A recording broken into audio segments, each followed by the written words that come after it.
1장 5절부터 11절 본문을 통해 신자는 주님을 닮는다라는 제목으로 하나님의 말씀을 증거하겠습니다. 이 나무에는 크게 두 가지 종류가 있다고 합니다. 관상수와 유실수입니다. 관상수는 나무가 예뻐서 그냥 이렇게 보는 즐거움을 위해서 심는 나무입니다. 유실수는 무엇이겠습니까? 거기에 열매가 맺혀서 가민이, 벤이, 바민이 이런 게 열려서 열매를 얻기 위해서 심는 나무가 유실수입니다. 근데 만약에 유실수에 열매가 맺히지 않는다면 마음이 어떻겠습니까?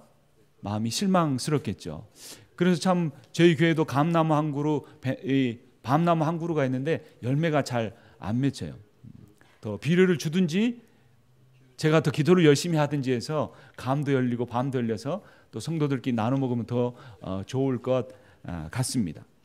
오늘 이 본문의 8절에 보면 열매 없는 자가 되지 말라라고 했고 4절에 보면 이 주님의 성품을 닮으라 이런 내용이 있습니다.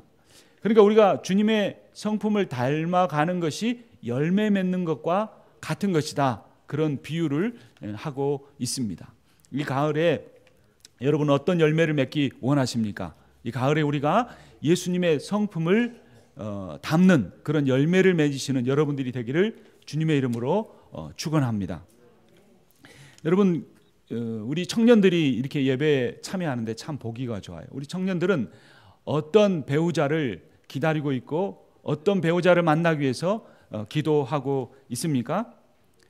그래서 소개해 주려고 물어보면 대개 다 뭐라고 말합니까? 저는 키 큰 사람이 좋아요 이렇게 말하지 않습니다. 저는 얼굴이 잘생기고 예쁜 사람이 좋아요 이렇게 말하지 않습니다. 저는 신앙이 좋은 사람 이렇게 말하는 경우들이 종종 있어요. 그리고 또 어떤 분들은 이 성격이 좋은 사람이라고 말하는 경우도 있습니다. 근데 실제로는 뭘 바라는 거예요? 키가 크거나 잘생기거나 또는 능력이 있거나 또 뭐 이런 것들을 더 실제로는 바라는 경우들이 있는 거죠. 그런데 여러분 요즘 이혼율이 높아지는데 이혼의 최대 사유 52.8%가 무엇인 줄 아십니까? 성격 차이라고 사람들은 말하고 있습니다. 우리가 심각할 것처럼 여겨지는 외도나 애정의 문제는 불과 이혼 사유의 6.1%밖에 되지 않았습니다. 이혼의 최대 이유가 배우자의 성품과 그에 따른 이 대화 방식, 말이 안 통한다 또는 생활 방식 그것에 이 차이를 느껴서 문제가 생긴다는 겁니다. 한 통계에 따르면 미국 폭력 범죄, 미국 안에서 일어난 폭력 범죄의 55%가 절반 이상이 가정에서 일어난다고 합니다. 그리고 살인범의 90%가 모르는 사람이 아니고 아는 사람이라는 겁니다. 그러니까 우리가 길 가다가 어떤 무서운 사람 만날까 두려워하는 것이 아니라 가까이 아는 사람들 중에 우리가 이 인간관계가 원만해야 한다는 것을 깨닫게 됩니다. 그리고 그 90%의 아는 사람인 살인범의 45%가 가족이나 친척이라고 하는 것입니다. 그래서 범죄가 경제적 어려움보다는 이 관계적 어려움을 통해서 만들어진다는 것을, 사람의 성품이 좋지 않으면 범죄도 생긴다는 것을 알 수 있습니다. 그래서 우리의 인생에서 제일 중요한 것이 무엇이겠습니까? 우리의 신앙생활에서 제일 중요한 게 무엇이겠습니까? 그것은 바로 성품입니다. 내 성품이 주님을 어떻게 닮는가, 닮지 않은가, 그것이 매우 중요하다는 겁니다. 이영숙 씨라고 하는 분이 있습니다. 이분은 교육학 박사를 받은 분이에요. 근데 이제 한국에서 박사학위를 받기 전에, 미국에서 박사학위 받기 전에 한국에서부터 유아교육의 전문가로 유명했습니다. 그런데 공부를 좀 더 해야겠다 생각해서 아들과 남편과 미국에 왔어요.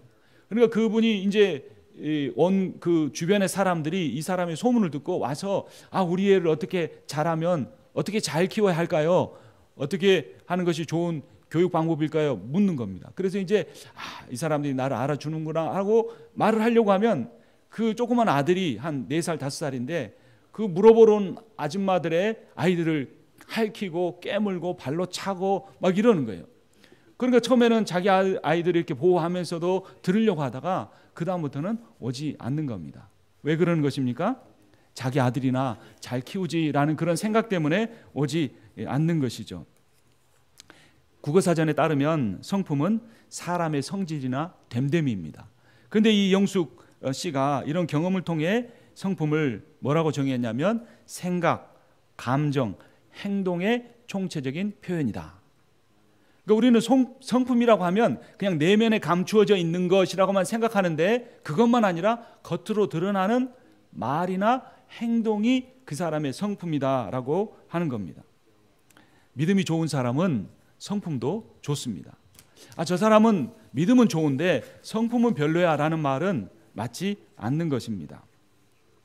한번 여러분 식물의 비유를 생각해 보죠. 믿음을 나무라고 하고 이 성품을 이 흙이라고 한다면 여러분 좋지 않은 흙에서 나무가 잘 자랄 수 있습니까? 아무리 좋은 나무도 땅이 좋지 않으면 잘 자라지 않는 거예요. 제가 보니까 이 감나무를 얼마 전에 갖다 심었는데 감나무 자체는 좋은 것 같아요. 근데 우리 이 교회가 있는 이 지역 땅에 황이 많다고 합니다. 그러니까 흙이 좋지 않으니까 좋은 나무를 갖다 심어도 잘 자라지 않는 겁니다. 그러니까 믿음을 나무라고 하고 성품을 흙이라고 한다면 아무리 믿음이 좋아도 내가 큰 은혜를 받아도 열심을 가지고 신앙생활을 하려고 해도 내 성품의 바탕이 변화되지 않으면 그 믿음은 성장하지 않는다는 겁니다. 왜 내가 처음에는 뜨겁고 내가 열심히 있었는데 내 믿음이 자라지 않는 걸까? 왜 이렇게 계속 더 믿음이 처지는 걸까? 그 이유를 우리는 오늘 본문을 통해 오늘 말씀을 통해 내가 성품을 변화시키려고 노력하지 않고 믿음만 키우려고 하기 때문에 그렇다는 사실을 알아야 하는 겁니다. 성경의 예를 한번 생각해 보죠. 하나님께서 모세를 부르셨습니다. 그런데 모세가 어떤 사람이었습니까? 그 성품이 자기가 가진 목적을 위해서라면 수단과 방법을 가리지 않는 사람입니다. 그러니까 애굽 사람이 자기 동족인 히브리 사람을 치는 걸 보고 네가 감히 그러면서 그 사람을 단번에 쳐서 죽이는 그런 사람이었어요. 근데 하나님은 모세를 쓰기 원했는데 그의 성품이 변화되지 않은 겁니다. 믿음은 있었습니다. 애굽의 왕위를 버리고 자기 동족을 구원하는 일에 하나님께 순종하기를 원했습니다. 믿음은 있었지만 성품이 바뀌지 않았습니다. 그래서 하나님께서 40살인 모세를 광야로 데려가서 40년 동안 양치기로 지내게 하면서 그의 성품을 훈련시키셨습니다. 훈련받은 후에 민수기 12장 3절을 보면 이 사람 모세는 온유함이 지면의 모든 사람보다 더하더라 그랬습니다. 여러분 하나님 참 대단하신 분이시죠. 하나님 참 무서운 분이시죠. 택한 사람 포기하지 않으시고 40년 동안 네가 이기는가 보자, 내가 이기는가 보자, 네 성품이 변화되는가 안 변하는가 보자 하면서 그를 훈련시키셔서 그를 온 세상의 어떤 사람보다 온유한 사람으로, 온유한 성품의 사람으로 바꾸셨다는 겁니다. 바울도 모세에 뒤지지 않을 만큼 다혈질적인 사람이었습니다. 유대교를 믿는 사람들 중에서도 열심히 특심해서 믿음이 대단해서 이 그리스도인 하면 이를 갈고 스데반이 죽는 자리에서도 증인으로 그 자리에 서서 옷을 지켜주는 역할을 했고 예수님을 만날 때도 다메섹으로 그리스도인들을 잡아 죽이려고 가는 중이었습니다. 주님께서 그러한 이 바울을 만나시고 변화시키셔서 당장 사용하신 것이 아니라 아라비아라고 하는 사막 지역으로 보내서 3년 동안 그를 훈련시키십니다. 훈련을 받고 나서 빌립보서 4장 4절을 보면 그가 이렇게 말합니다. 주 안에서 기뻐하라. 내가 다시 말하노니 기뻐하라. 너희 관용을 모든 사람에게 알게 하라. 사도 바울이 어디에 있었습니까? 예수님 복음 때문에 감옥에 갇혀 있었습니다. 이전 같았으면 감옥 밖에서도 쉽게 흥분하고 사람들을 받아들이지 못했던 그가 감옥 안에서도 자기를 해코지 하는 사람에게 복음을 증거하면서 여러분 기뻐하십시오 라고 말하는 온유한 성품의 사람으로 변화되었다는 것입니다. 신자에게 있어서 가장 중요한 것은 성품의 변화입니다. 주님을 닮는 것입니다. 그럼 오늘 성경 본문 베드로후서 1장을 통해서 어떻게 해야 성품이 변화되는지 함께 살펴보도록 하겠습니다. 3절 말씀 우리 한 목소리로 같이 읽겠습니다. 그의 신기한 능력으로 생명과 경건에 속한 모든 것을 우리에게 주셨으니 이는 자기의 영광과 덕으로서 우리를 부르신 이를 알므로 말미암음이니라. 3절 앞부분에 보면 그의 어떠한 능력으로 라고 말하고 있습니까? 신기한 능력. 번역을 정말 신기하게 했습니다. 이 번역은 잘못된 건데 신기하는 테오스라고 하는 헬라어인데 테오스는 하나님의라는 겁니다. 그러니까 하나님의 능력으로 우리가 변화될 수 있다라는 겁니다. 성품의 변화라는 것이 내 인간적인 노력으로 쉽게 이루어지는 것이 아니라 하나님의 능력으로만 된다는 것입니다. 손톱을 물어뜯는 이 좋지 않은 습관이 있는 사람이 있었습니다. 이 손톱을 물어뜯는데 이걸 고치고 싶은데 안 되는 거예요. 이게 간다는 것 같지만 굉장히 심각한 문제를 일으킬 수도 있습니다. 심지어는 예배 시간에도 물어뜯으니까 노력하고 기도했는데도 잘 바뀌지 않았어요. 그래서 작심을 하고 아주 유명한 기도원에서 열리는 그 부흥 집회에 참석을 했습니다. 근데 그 부흥 강사 목사님이 아주 그냥 욕도 잘하시고 소리도 지르고 아주 무서운 분이었어요. 근데 이 사람이 은혜를 받으려고 앞에 앉아 있는데 말씀을 듣다 보니까 집중하니까 자기도 모르게 또 손톱을 물어뜯었어요. 그러니까 바로 그 목사님이 어디서 예배 시간에 손톱을 물어뜯냐고, 정신 똑바로 차리고 손톱 다음부터 절대로 물어뜯지 마 그러면서 반말로 크게 말했어요. 근데 얼마나 이 사람이 놀랬던지 손을 탁 내렸는데 예배 시간이 끝날 때까지 손톱을 단 한 번도 물어뜯지 않았어요. 그리고 예배가 끝나고 사회로 나아갔는데도 이 손톱을 물어뜯지 않게 되었다는 겁니다. 이 이야기가 주는 교훈은 무엇이냐면 우리 힘으로는 할 수 없지만 하나님이 개입하시면 우리의 성품의 변화가 일어날 수 있다는 것입니다. 성품은 내가 누구의 종인지, 나의 성품은 내가 누구에게 속했는지, 나의 성품은 내가 주님과 얼마나 깊은 교제를 하고 살아가는지를 보여줍니다. 여러분, 부전자전이라는 말이 무슨 뜻입니까? 아버지가 그러면 자식도 그렇다, 아들도 그렇다 합니다. 모전, 여전은 무슨 뜻입니까? 어머니가 그러면 딸도 그렇다라는 거예요. 여러분, 아들이 나는 우리 아빠를 닮아야지 막 노력해서 닮습니까? 아니면 저절로 닮습니까? 저절로 닮아요. 아니 반대로 나는 우리 엄마를 안 닮을 거야 그런데 어느 이 틈에 보면 걸음걸이도 비슷하고 말투도 비슷하고 표정도 비슷비슷하게 아들이 아버지를, 딸이 엄마를 닮아가는 거예요. 그러니까 부모 자식 간이라는 그 증거가 서로 닮는 모습을 통해 나타난다고 하는 겁니다. 그런데 사자성어 하는 김에 하나만 더 말씀드리면 불초자제라는 말이 있습니다. 이게 무슨 말이냐면 불효자식을 가리키는 건데, 불자는 아니 불이고 초자가 뭐냐면 뼈와 육신이 닮았다는 그런 의미의 한자입니다. 초상화할 때 이게 닮을 초자예요. 상은 그림상, 초상화는 얼굴을 닮게 그리는 그림을 말하는 거죠. 그러니까 불초자제라는 것은 그 부모를 닮지 않은 자식은 불효자다라는 그런 의미인 것입니다. 오늘 설교의 제목이 무엇입니까? 한번 같이 읽어보겠습니다. 신자는 주님을 닮는다. 믿는 사람은 주님을 닮는다는 거예요. 그러니까 주님을 닮지 않는다는 것은 영적인 불효이고, 더 깊이 심각하게 생각해 보면 내가 성령으로 거듭난 것이 맞는가, 내가 하나님의 자녀가 맞는가, 이것을 돌아봐야 하는 것입니다. 여러분, 세상 사람들은 하나님의 존재를 믿습니까? 믿지 않습니까? 안 믿어요.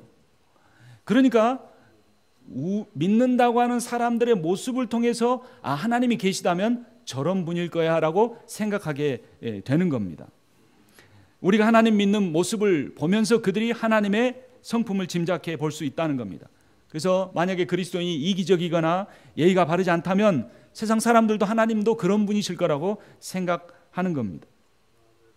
그러니까 나의 삶에서 그렇게 내가 불신자들에게, 믿지 않은 사람들에게, 또는 가족 중에 믿음이 연약한 사람들에게 하나님의 모습은 이런 것이다라고 보여줄 수 있는지 그렇지 않은지를 더 잘 생각해 봐야 할 것입니다. 두 번째, 우리가 주님을 닮는 것은 감정적인 것이 아니고 의지적이라는 겁니다. 이 성품을 굉장히 감정과 연결을 시키는 경우들이 많아요. 그런데 감정 폭발하는 거 내 스스로 컨트롤 안 된다고 말하는 겁니다. 그런데 성품이란 의지적인 겁니다. 4절 말씀 우리 함께 읽겠습니다. 이로써 그 보배롭고 지극히 큰 약속을 우리에게 주사 이 약속으로 말미암아 너희가 정욕 때문에 세상에서 썩어질 것을 피하여 신성한 성품에 참여하는 자가 되게 하려 하였느니라. 그래서 신성한 성품, 이것도 신성한도 번역을 잘못했습니다. 신성한은 디바인이고 조금 더 의미를 강조해서 번역하면 하나님의 성품에 참여하는 자가 돼야 한다라는 겁니다. 여기서 중요한 단어는 참여라는 단어입니다. 참여. 적극적으로 내가 하나님의 성품을 닮으려고 의지적으로 노력해야 한다는 거예요. 저절로 되는 것이 아니라는 겁니다. 신명기 6장 5절을 보면 너는 마음을 다하고 성품을 다하여 힘을 다하여 내 하나님 여호와를 사랑하라라고 말합니다. 하나님을 사랑하는 것이 우리 의지적으로 노력으로 해나갈 때에 우리가 그분의 사랑을 우리가 배워서 세상에서 실천할 수 있다는 겁니다. 요한일서 1장 3절은 우리가 보고 들은 바를 너에게도 전함은 너희로 우리와 사귐이 있게 하려 함이니 우리의 사귐은 아버지와 그의 아들 예수 그리스도와 더불어 누림이니라. 여러분, 지난 한 주를 살아가면서 예수님과 얼마나 사귐을 가지셨습니까? 오늘 설교의 제목이 신자는 주님을 닮는다는데 그 주님과 사귀는 시간이 없으면 주님을 닮을 수 없는 겁니다. 믿음이 있다고 하면서 주님과 사귀는 시간을 갖지 않는 것은 믿음이 없는 겁니다. 그러니까 내가 믿음은 있는데 성품은 변하지 않는다고 하는 것은 정확한 표현이 아니고 내 성품이 변화되지 않는 것은 내 믿음이 약하기 때문이라는 것입니다. 로마서 8장 29절은 이렇게 말합니다. 하나님이 미리 아신 자들을 또한 그 아들의 형상을 본받게 하기 위하여 미리 정하셨으니 라고 말합니다. 그러니까 쉽게 말하면 하나님이 우리를 구원하신 목적이 어디에 있냐면 예수님의 성품을 본받게 하려 하시는 데 있다는 겁니다. 그것이 구원의 목적이라는 거예요. 그럼 우리가 어떻게 주님을 닮을 수 있느냐 하면 디모데전서 4장 7절은 경건에 이르도록 네 자신을 연단하라라는 거예요. 경건에 이른다는 것은 주님의 성품을 닮는다는 것이고 주님의 성품을 닮기 위해서 자신을 연단하라는 거예요. 여러분, 연단이 무슨 뜻인지 아십니까? 쇠붙이를 불에 넣었다가 꺼내서 망치로 땅땅땅 두드리고 모양이 똑같은가 보고 다시 불구덩이에 넣어서 빼서 다시 땅땅땅 두드려서 자기가 원하는 모양과 똑같아질 때까지 불에 넣었다가 두드렸다 하는 겁니다. 우리가 주님의 성품을 담는 것이 의지적인 것뿐만 아니라 매우 어려운 과정이라는 것을 이 디모데전서 4장 7절 말씀이 우리에게 말해주고 있습니다. 어떤 한 어머니가 계셨습니다. 남편을 일찍 여의고 딸을 키웠는데 딸이 잘 되는 것이 이 어머니의 모든 소망이었습니다. 그런데 이 딸이 드디어 어엿한 교수가 됐습니다. 그런데 딸은 자기가 교수가 되면 어머니의 소원을 한 가지 들어주고 싶었습니다. 어머니에게 물으니까 나는 네가 나와 함께 교회 다니고 신앙생활 하는 것이다 이렇게 말해 주었습니다. 그러니까 그 딸이 교회 가는 건 싫었지만 어머니 소원이라니까 교회에 갔습니다. 근데 교회 가서 첫날부터 실망하게 됐습니다. 서로 사람들이 험담하는 모습을 봤고 자신이 교수라고 하는데 와서 은근히 불의한 청탁을 하는 분이 있었고 식당에서 서로 이 다투는 모습을 보았던 것입니다. 그래서 예배를 마치고 나오면서 엄마에게 이렇게 말했습니다. 엄마, 나 교회 안 다닐래요. 그러면서 자신이 교회에서 보았던 일들을 다 설명해 줬습니다. 그러니까 엄마가 이렇게 말했습니다. 사랑하는 딸아, 나는 수십 년을 교회를 다니면서도 다 보지 못한 모습을 너는 단 하루 교회에 오면서 그것을 다 봤구나 이렇게 어머니가 말했다는 겁니다. 이 이야기는 우리에게 두 가지 교훈을 줍니다. 신앙인들이 쉽게 변화되지 않는다는 겁니다. 성품의 변화가 그냥 저절로 이루어지지 않는다는 것입니다. 또 한 가지는 내가 바른 성품을 가지려고 하면 변화되지 않는 다른 사람들을 볼 것이 아니라 사람들을 보고 그들을 비판하면서 함께 닮아가는 것이 아니라 그들 가운데 그럼에도 불구하고 그들을 사랑하시는 주님을 사모하고 주님과 교제하면서 사귐이 있을 때 내가 변화되고 변화된 성품을 가진 한 사람을 통하여서 그 공동체가 변화되기 시작한다는 겁니다. 어떤 사람은 평소에 멀쩡하다가 화가 나면 갑자기 옛사람의 성품으로 돌아갑니다. 그래서 버럭 화를 내거나 막 상대를 비난하고 욕하기도 합니다. 그러면서 시간이 지나고 나면 마음이 좀 가라앉으면 나는 원래 성격이 이래 이렇게 말합니다. 그 말의 의미는 나는 성격은 안 좋지만 나쁜 사람은 아니다라고, 믿음이 없는 사람은 아니라고 변명하는 것입니다. 하지만 성격은 성품을 엿볼 수 있는 창문입니다. 앤디 스텔리는 성품은 말보다 더 크게 말한다 라는 그런 제목의 책을 썼습니다. 성격이 급해도 성품이 훈련이 되면 쉽게 화를 내거나 다른 사람을 비판하지 않게 됩니다.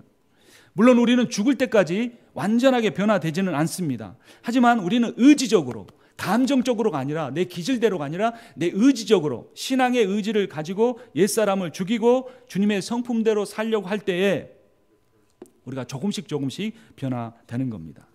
어떤 목사님이 다혈질이었습니다. 그래서 설교만 하면 막 톤이 높아지고 말이 빨라지고 막 그러면서 막 화를 내는 듯이 설교를 했습니다. 그래서 그 목사님의 설교를 듣는 이 한의사가 한 분 있었는데 저 목사님은 분명히 다혈질일 거라 이렇게 생각을 했습니다. 근데 나중에 그 목사님이 이제 검진을 받으러 와서 진맥을 해보니까 그 맥박이 다혈질의 맥박이 아니고 아주 침착한 사람의 맥박이어서 차분하게 똑똑 이렇게 가는 겁니다. 그래서 이게 어떻게 된 일인가 하고 그 목사님에게 이야기를 해보니까 그 목사님 말씀이 내가 원래 다혈질인 것은 맞는데 목회를 하면서 다혈질인 성격으로 할 수가 없어서 하나님 앞에 기도하고 노력하고 계속해서 실패하면서 그래도 이만큼 온 것이다. 그런데 하나님의 말씀을 전할 때만큼은 열정 때문에 그 옛날의 기질이 나오는 것이다 라고 말하는 것입니다. 놀라운 일이죠. 성품이 변화되면 맥박까지 바꿔진다는 겁니다. 심장마비의 확률이 줄어든다는 것입니다. 이분은 원래 다혈질이었습니다. 다른 사람이 한국에서 운전하는 거 어렵잖아요. 만약에 가고 있는데 무리하게 끼어들면 그 차가 간 다음에 쫓아가는데 막 갑자기 유턴도 하고 과속을 해서도 쫓아가는 겁니다. 그러면 그 차 안에 있는 가족이 막 비명을 지르면서 여보 제발 저 사람을 용서해 주세요 이렇게 말하면서 또 아이들이 울기까지 했다는 것입니다. 그런데 그분이 목사가 되고 신앙생활하면서 목회하면서 자신의 성품을 다스리고 조금씩 변화되어 갔다는 것입니다. 우리의 진짜 모습이 드러나는 때는 언제일까요? 아마 사람이 많을 때보다 사람이 적을 때 우리의 본 모습, 성품을 드러낼 것입니다. 우리가 아마도 공식적인 관계에 있을 때보다 사적인 관계에 있을 때 자기의 이 감춰진 성품을 드러내고 말하거나 행동을 할 것입니다. 그런데 우리는 우리의 친구보다 배우자에게 더 좋은 성품으로 더 잘해야 됩니다. 부모가 자기의 자녀에게 가장 예의 바르게 대해야 합니다. 성도라면 믿음이 있는 사람이라면 나보다 더 어린 사람이나 초신자에게 더 예의 바른 태도를 보여줘야 합니다. 왜냐하면 그들이 우리를 통해 주님의 성품을 배우기 때문입니다. 성품이나 감정은 저절로 변화되지 않습니다. 그것은 반드시 통제되고 다스려져야 합니다.